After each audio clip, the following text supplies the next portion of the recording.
தென்னிந்தியாவின் கட்டடக்கலை ராஜாக்கள் creator constructions and north west interiors. குறைந்த விலையில் தரமான பொருட்களால உங்களோட கனவு இல்லத்தை பிரம்மாண்டமா கட்டி கொடுக்கறாங்க கிரியேட்டர் கன்ஸ்ட்ரக்ஷன். அதோட இன்டீரியர் டிசைனால உங்களோட வீட்டை அழகாக்குறாங்க north west interiors. Residential and commercial constructions சூப்பர்வா இருக்கணும்னா தொடர்புக்கு 7299079991.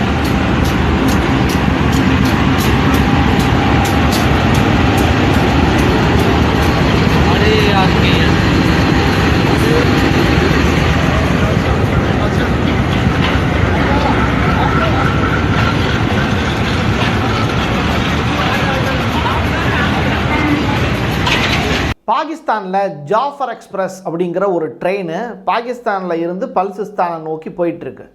அப்போது அந்த ட்ரெயினை ஹைஜாக் பண்ணியிருக்காங்க BLU அப்படின்னு சொல்லப்படக்கூடிய பலுசிஸ்தான் விடுதலை இராணுவம். யார் இந்த BLU? எதுக்காக இந்த ட்ரெயினை ஹைஜாக் பண்ணி வச்சுருக்காங்க? அதில் இருக்கக்கூடிய பெண்களையும் குழந்தைகளையும் அப்பாவி பொதுமக்களையும் அவங்க விடுதலை பண்ணிட்டாங்களாம். அப்போது மீதி இருக்கக்கூடிய இராணுவ வீரர்களை பிடிச்சி வச்சுருக்காங்க அப்படிங்கிற ரிப்போர்ட்டு. மக்கள் தேவையில்லை, குழந்தைகள் தேவையில்லை, பெண்கள் கூட தேவையில்லை, இராணுவத்தினரை மட்டும் கிட்டத்தட்ட 214 பேரை பிடிச்சி வச்சுருக்காங்க அப்படிங்கிற லேட்டஸ்ட் ரிப்போர்ட்டு. இவங்களை பிடிச்சி வச்சு அவங்களுடைய டிமாண்ட் என்ன? பாகிஸ்தான் அரசுக்கு அவங்க வைக்கக்கூடிய கெடு என்ன? 48 மணி நேர கெடு. டீட்டெயில் ரிப்போர்ட்டாக பேசிடலாமா? காட்சிகளோட. இது பிரசாத் சிக்னேச்சர். நீங்கள் நம்ம சேனலுக்கு விளம்பரம் கொடுக்க விருப்பப்பட்டீங்கன்னா 94493594 இந்த நம்பருக்கு காண்டாக்ட் பண்ணுங்கள்.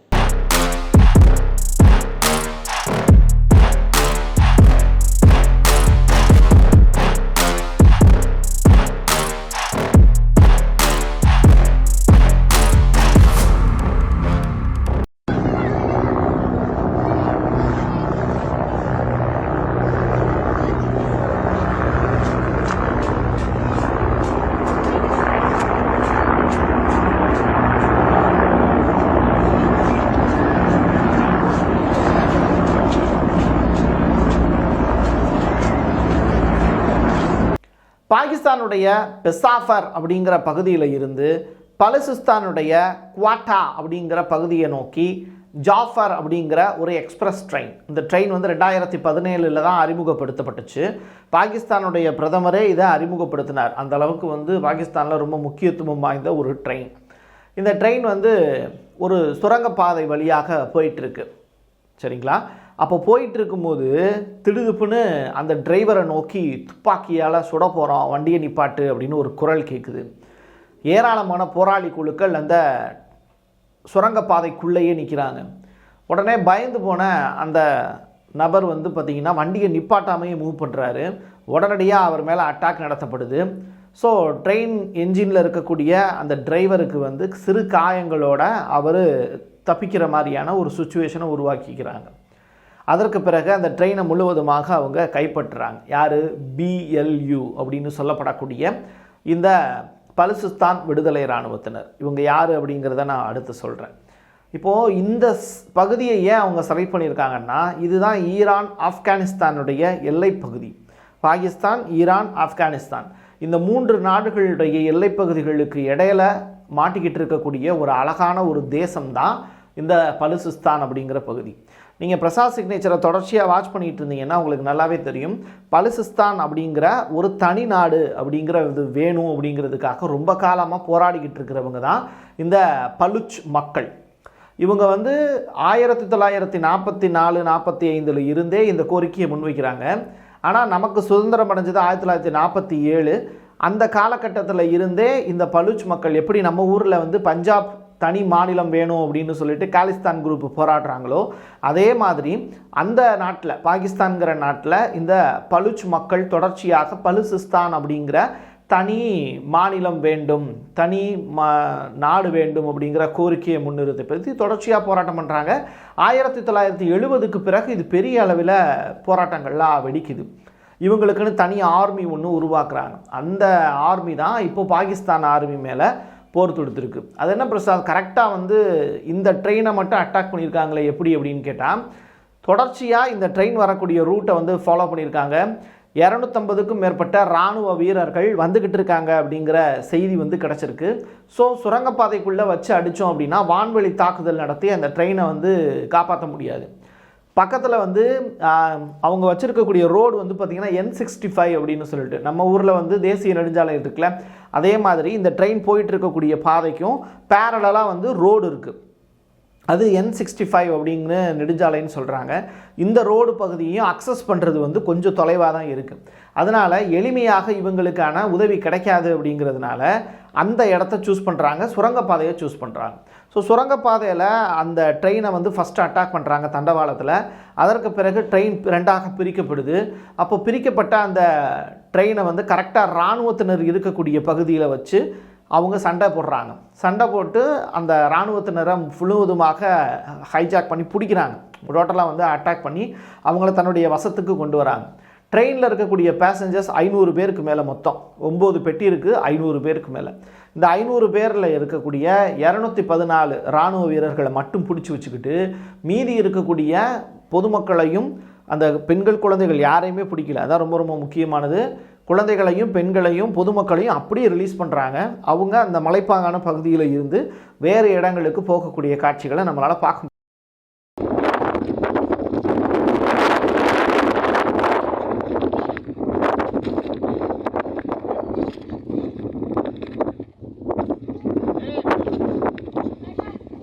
பிடிச்சி வச்சிருக்கக்கூடிய 30 பேர் இராணுவ வீரர்களை அவங்க கொலை செஞ்சுட்டாங்கன்னு சொல்கிறாங்க.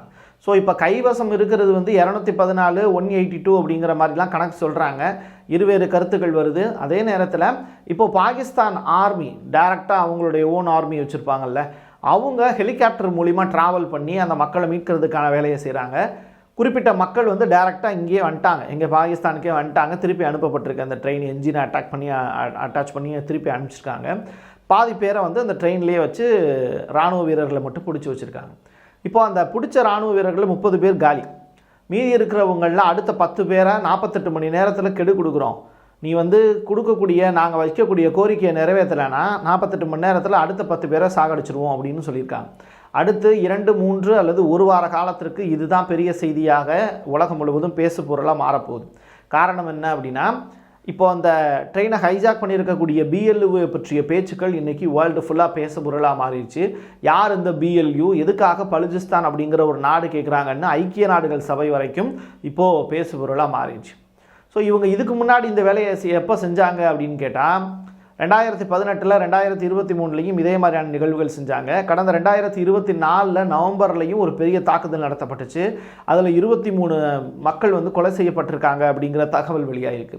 ஆனால் இப்போ இது அவங்க பிடிச்சிருக்கிறதோட நோக்கம் 48 மணி நேரம் கெடு விதித்து டிமாண்ட் பேசியிருக்காங்கல்ல, அப்போது பலுச் மக்கள் இருக்காங்கல்ல, அவங்கள அந்த இடப்பட்ட காலங்களில் 1948 இருந்து இன்ன வரைக்கும் 2 லட்சத்திலிருந்து 10 லட்சம் மக்களை வந்து கொலை செஞ்சுருக்காங்க. யாருன்னா பாகிஸ்தான் இராணுவம் கொலை செஞ்சுருக்கு. ஸோ அதுக்கு தண்டனையாக இந்த இராணுவ படை வந்து சாகடிக்க போகிறோம் நாங்கள் அப்படிங்கிற விஷயம். அப்படி இவங்களை சாகடிக்காமல் இருக்கணும்னா பலுச் மக்களை வந்து நீ சிறைப்பிடிச்சு வச்சுருக்க, அந்த கைதிகளுடைய பரிமாற்றத்தை எங்களுக்கு கொடு. இப்போது இப்போ இஸ்ரேல் பாலஸ்தீனில் இப்போ ஒரு பிணைய கைதியை விடுதலை செய்கிறோம் அப்படின்னா அதுக்கு ஈக்குவலாக வந்து ஒரு 35லேருந்து 40 பாலஸ்தீனியர்களை விடுதலை பண்ணுறாங்கல்ல இஸ்ரேல். அதே மாதிரி ஒரு இராணுவ வீரருக்கு இணையாக இத்தனை பலுச் மக்களை நீ விடுதலை பண்ணணும் அப்படின்னு சொல்கிறாங்க. பலுச் மக்கள் தொகையே வந்து 1.5 கோடி மக்கள் தொகை இருக்குது. இவ்வளவு மக்கள் தொகை இருக்கக்கூடிய ஒரு தேசத்தில் அங்கே இருக்கக்கூடிய கனிம வளத்தை திருடுவதற்கான வேலையை பாகிஸ்தான் அரசு செய்யுது அப்படின்னு உலகளாவிய அளவில் இப்போ பிரகடனப்படுத்திக்கிட்டு இருக்காங்க இந்த பலுசிஸ்தானில் நாடு கேட்டு போராடக்கூடிய BLU இராணுவத்தினர்.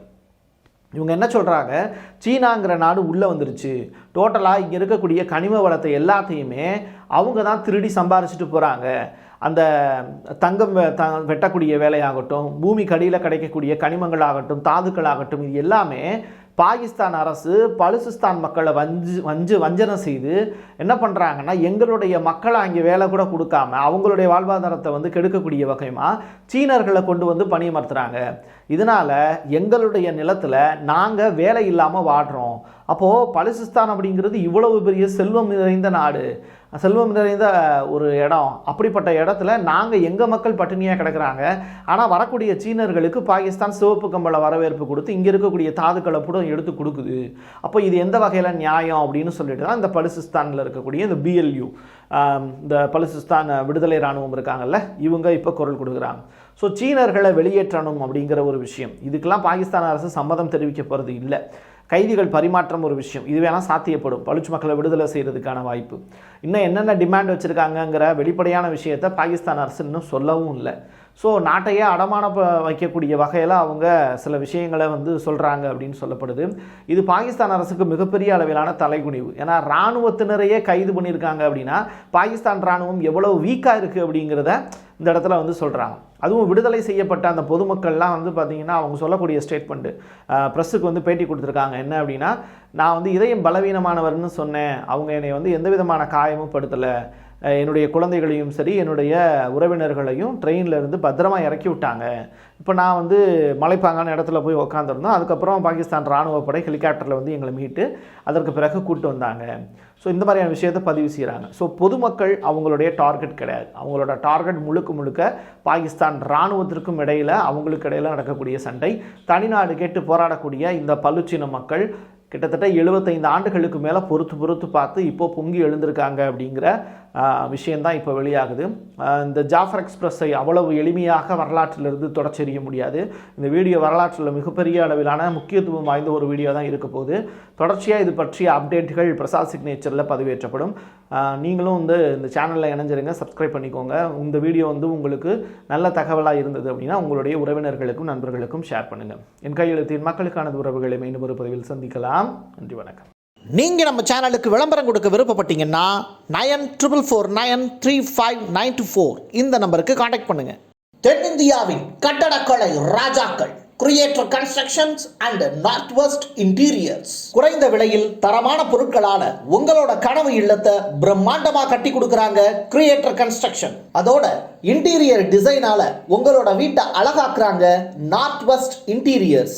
ரெசிடென்ஷியல் அண்ட் கமர்ஷியல் கன்ஸ்ட்ரக்ஷன்ஸ் சூப்பர்வா இருக்கணும்னா தொடர்புக்கு 7299079991.